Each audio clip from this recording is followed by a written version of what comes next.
Okay, so what we're going to do now is move on to trig ratios.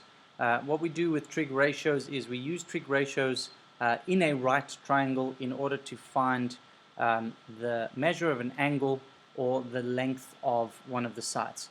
We're going to focus today on the tangent ratio, and in future lessons we're going to learn two additional ratios, the sine and the cosine ratio. But today we'll just introduce the tangent ratio. So just quickly to give you a little bit of perspective, what we've done with right triangles is we started with Pythagoras' theorem, which allowed us to find the length of one of the sides of a triangle given the other two. We moved on to special right triangles, which we derived from a use of or special case of Pythagoras' theorem in an isosceles right triangle and in a 30-60 right triangle, and that allowed us to find the measures of sides if we only had one of the lengths once we knew it was 30-60. And now we move on to the tangent ratios, which allow us to find lengths and measures of angles for any angle, not just 30, 60, and 45. Okay, so trigonometry means triangle measure, and like I said before, what we're aiming to do is to find lengths and measures of angles in a right triangle. Okay, and in order to do that, what we do is we designate the sides of the right triangle in terms of these three names. One is the hypotenuse. That, of course, is the side which is going to be opposite the 90-degree angle. And then what we do is, with reference to one of the acute angles in the right triangle, so either angle A or angle C in this case, we designate sides as either adjacent or as opposite. Okay, and so the tangent ratio, and so this is a general definition, not with reference to triangle ABC, but the tangent ratio is defined as the ratio of the side opposite over the side adjacent to a particular acute angle within the triangle. So in this case, I'm saying tan of alpha is equal to opposite over adjacent. Alpha in this particular case is intended to be an acute angle in a right triangle. So the key here is that you do not define a side as adjacent or opposite with reference to the 90-degree angle. You must be looking from either angle A or angle C. So this is how it practically manifests if we use our given diagram over here. If I'm looking from angle C, I'm looking to classify the remaining two sides as either adjacent or opposite. They are adjacent or opposite the angle or my point of reference, and so in this case BC is clearly the adjacent side to angle C, and AB is the side opposite, and hence tan of angle C is equal to opposite, which is AB, over adjacent, which is BC. If I change my point of reference and look from angle A, then side AB becomes the side adjacent to that angle, and side BC becomes the side opposite that angle, and the trig ratio changes. It becomes tan of angle A equals BC, because that's opposite angle A, over AB. And what you can see is, of course, that's just the reciprocal of the one above, and that's because we changed our vantage point or our reference point. Okay, so one key conceptual notion is that the value of the tangent ratio is dependent only on the measure of the angle. And so it is irrelevant how big or small the right triangle is. The value of the ratio is dependent only on the angle. Okay, and so I'll spend just a minute showing that very quickly. And so what I'll do first of all is write down for each of these the tangent ratio. So tan of angle A, so looking from angle A, we have opposite would be BC over adjacent, which would be AB. If I'm looking from angle R in triangle RST, then my opposite side is going to be TS. So tan of angle R will be opposite, which is TS or ST, opposite over adjacent, which is going to be RS. And what I'm attempting to show is that if I knew that angle A and angle R were congruent, that those ratios should be the same, because that confirms that the trig ratio is the same where the angles are the same. Okay, so to show that, I'm going to use what you learned last unit, which is similarity. So we have that angle A and angle R are congruent. We also have that angle B and angle S are both 90-degree angles, and so we should be able to establish very easily that triangle ABC is similar to triangle RST because of AA. And I can now use that information to establish the following proportion. And what I'm going to do is I'm going to say BC over AB, and using corresponding sides of similar figures, I should get ST over RS, and I am able through similarity to show that those ratios are equal, and in turn by substitution, if I substitute tan of A in the place of BC over AB, I'm able to show likewise, if I substitute tan of R in the place of ST over RS, I can show that tan of A and tan of R are congruent to each other, and this simply confirms what was stated above, that the tangent ratio only depends on the measure of the angle. It doesn't matter how big or small the right triangle is. Okay, and so since the values of the tangent ratio are fixed to a specific angle, that we can use a table of values or indeed a calculator to find these.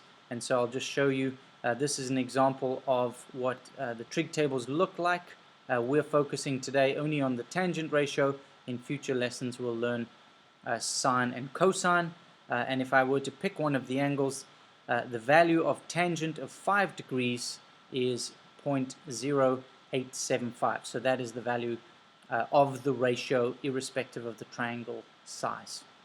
Okay, so now we're going to get down to some of the practical use and how it is you're going to be expected to use the tangent ratio and later the sine and cosine. So what we're doing here is, in this example, we've been asked to find y, which is the length of side BC, and we cannot use special right triangles because it's 42 degrees, not 45. And so what we're going to do is use the tangent ratio. Okay, so it works like this. 42 degrees is my point of reference because that's the given angle. From 42 degrees, we can establish that y is the side opposite, and side AC is the adjacent side, and of course AB would be the hypotenuse, and that's not with reference to 42, that's with reference to the 90-degree angle, that's the longest side. And so I can write the ratio as follows. I can say tan of 42 degrees is equal to opposite, which is y, over adjacent, which is 6. And I now have, of course, we know that tan of 42 degrees has a value. So as you can see from the trig tables, 42 degrees, I have to just move this down. Okay, 42 degrees, tan of 42 degrees, the ratio is going to be worth, the value of the ratio is about 0.9, and of course that's programmed into the calculator. The important part here is to realize that really what we're doing is solving an equation. Y is the unknown. We need to isolate y by multiplying both sides of the equation by 6, and y is equal to 6 tan 42, which we can work out on the calculator. Okay, so let's jump to the calculator. What we want to do first of all, go to the home page and ensure that the calculator is in degree mode for angle. Select degree mode, and then you want to make that the default so that you don't have to redo that each time. I'm going to go into the calculate menu. What you may have noticed as well as my calculator is in exact mode, and so what I'm going to do is use the approximation key. So this is how we work it out. We type it in as 6 multiplied by tan of 42. You'll find that in the trig menu over here. I want the tangent ratio. I'm entering 42. That's degrees because I'm in degree mode. Hit enter. As I mentioned, my calculator is in exact mode, that's why it's giving the answer like this. So what I'm going to do is push Control, and I'm after the blue wavy equal sign, that's the approximation of the exact value, and now I'll get a numerical answer, 5.40, correct to 2 decimal places. And so 5.40 is the value of y. So I suppose we should have answered this before. Do we expect y to be bigger or smaller than AC? Well, hopefully what you realized is that it had to be smaller, because if you calculate angle B would be 48 degrees, and side AC must therefore be larger than side BC, and that allows us at least one kind of way of checking that we haven't made an error, and so we cannot have an answer larger than 6. Just so you know, you could also have set the ratio up from 48 degrees, looking from 48. In this case, 6 would have been the opposite, y would have been the adjacent. When you solved and rearranged the equation, it would have looked like this, and when you typed that into the calculator, the answer would have been exactly the same. Okay, let's move on to the final example before I give you a chance to do some examples yourself. And so what we're doing in this triangle is we are finding 3 things. First of all, we're going to find tan of A, which is in fact a ratio. And so looking from A, tan of A is the ratio of opposite to adjacent. So in this case, opposite and adjacent. And of course, the hypotenuse is the 25. And so tan of A is equal to opposite, which is 24, over adjacent, which is 7. Okay, I can use this setup now to solve for my unknown, my variable, which is angle A, which is what the second part of the question has asked us to do. So what you need to realize is that tan is an operation just like multiplying or dividing or square rooting. And so in order to isolate A, what I need to do is undo or reverse the tan operation. And I do that on both sides of the equation to ensure that the equation is balanced. And essentially, this is the same as squaring something which has been square rooted. Those two operations reverse each other or cancel each other out, if you will. And I'm left with the measure of angle A is equal to, this is referred to as inverse tan or arctan of the number 24 over 7. Once again, I'll go to the calculator to do this. And so what I want is trig menu. This time I want arctan or inverse tan of the value 24 over 7. And once again, what you're going to see is my calculator is in exact mode, and that's why the answer is given in the form that it is. And so we want the approximation of that, which you can see from here, correct to 2 decimal places, 73.74. 73.74. And lastly, if we wanted to find the measure of angle B, once again, you could do this by setting up a trig ratio. The quicker way, of course, would be to say that the measure of angle B is 90 minus 73.74, because we've already found angle A. We already know that that's 90, and so that's going to give us 16.26 degrees, correct to 2 decimal places. Okay. What you may not have realized is that the tangent ratio is in fact an expression of slope. And so if we look at angle X, the ratio of opposite to adjacent is actually the same as the ratio of rise over run, which is in fact slope. And so we use the tangent ratio as an expression of slope, and we can use that to find the degree of the slope.